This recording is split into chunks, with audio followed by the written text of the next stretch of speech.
SSC 27 সাধারণ গণিতে কোন 8টা অধ্যায় পড়লে তুমি 5টা সিকিউ কমন পাবা? তোমার সাধারণ গণিতে চ্যাপ্টার আছে 17টা। এই 17টার মধ্যে সিকিউ আসবে 8টা এন্ড এই 8টার মধ্যে তোমাকে 5টা অ্যানসার করতে হবে। আমাদের সাধারণ গণিতের অধ্যায়গুলো যদি দেখি, এই হচ্ছে ইন টোটাল 17টা চ্যাপ্টারের লিস্ট এবং এদেরকে 4টা বিভাগে ভাগ করা হয়েছে। প্রত্যেক বিভাগ থেকে 2টা করে সিকিউ থাকবে, 4 দুগুণী 8টা, এবং তোমাকে প্রত্যেকটা বিভাগ থেকে মিনিমাম একটা করে অ্যান্সার করে টোটাল 5টা সিকিউ এর অ্যান্সার করতে হবে। এর মধ্যে আমাদেরকে পড়তে হবে কয়টা বলছি? 8টা অধ্যায় পড়তে হবে। প্রথমেই তুমি টার্গেট নিবা হচ্ছে পরিসংখ্যান, অর্থাৎ লাস্ট যে চ্যাপ্টারটা আছে সেই অধ্যায়টার প্রতি।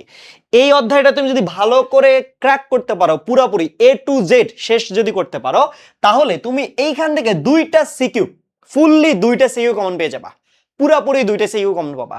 এইখানে একটা চ্যাপ্টার পড়লেই 20 মার্ক ইজিলি কমন। দেন আসতেছি গ বিভাগ, অর্থাৎ ত্রিকোণমিতি এবং পরিমিতি যে বিভাগটা, এইখানে তুমি পড়বা ত্রিকোণমিতিক অনুপাত, দূরত্ব, উচ্চতা এবং পরিমিতি। 3টা চ্যাপ্টার পুরাটাই কমপ্লিট করে ফেলবা। কি বলছি? ত্রিকোণমিতিক অনুপাত, দূরত্ব, উচ্চতা এবং কি পরিমিতি, এই 3টা চ্যাপ্টার।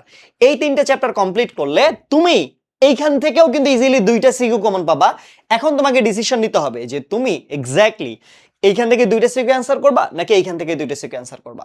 যে কোনো একটা থেকে 2টা, বাকি একটা থেকে কি করবা?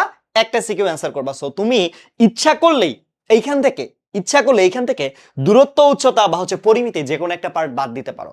বাদ দিলে তুমি উপরে একটা আর হচ্ছে নিচে কয়টা? 2টা। বাট সব থেকে সেফ থাকার ওয়ে হচ্ছে আমার 3টা চ্যাপ্টারই কমপ্লিট করা।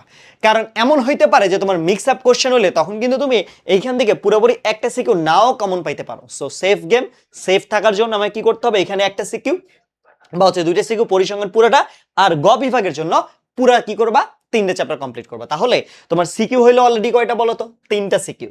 এন্ড দেন ক বিভাগে তুমি পড়বা সেট ও ফাংশন এবং বীজগাণিতিক রাশি। সেট ও ফাংশন আর কি পড়বা? বীজগাণিতিক রাশি। তুমি যদি সেট ও ফাংশন ও বীজগাণিতিক রাশি পড়ো, তাহলে মোটামুটি প্রায় 90 to 95% শিওর হয়ে বলতে পারি এই 2টা থেকে একটা সিকিউ তুমি পুরোপুরি কমন পাবা। এই 2টা হচ্ছে সব থেকে highlighted chapter.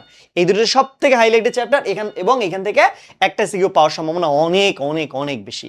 And then last one, খ বিভাগ। এইখান থেকে তুমি কি পড়বা? ব্যবহারিক জ্যামিতি এন্ড হচ্ছে বৃত্ত। ব্যবহারিক জ্যামিতি আর হচ্ছে কি বলতো? বৃত্ত।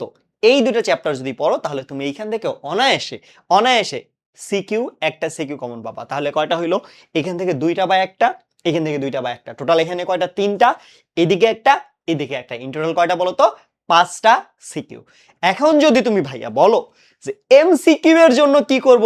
জাস্ট এই 8টা অধ্যায় পড়লে তো এমসিকিউ কম পাবা না। হ্যাঁ, অবভিয়াসলি তুমি 8টা অধ্যায় পড়লে এমসিকিউ কম পাবা না, বাট তুমি যদি চাও 5টা সিকিউ ফুলফিল একদম পুরোপুরি অ্যান্সার করতে, তাহলে এই 8টা অধ্যায় পুরোপুরি এনাফ।